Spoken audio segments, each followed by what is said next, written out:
In this guide, I'm going to show you how to enable Do Not Disturb on PS5.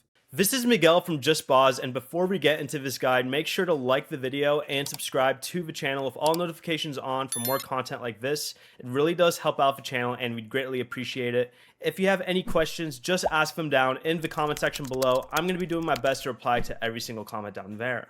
Begin by pressing the PlayStation button on your controller to open the Control Center. Then go ahead and select Notifications here and turn on the toggle for Do Not Disturb.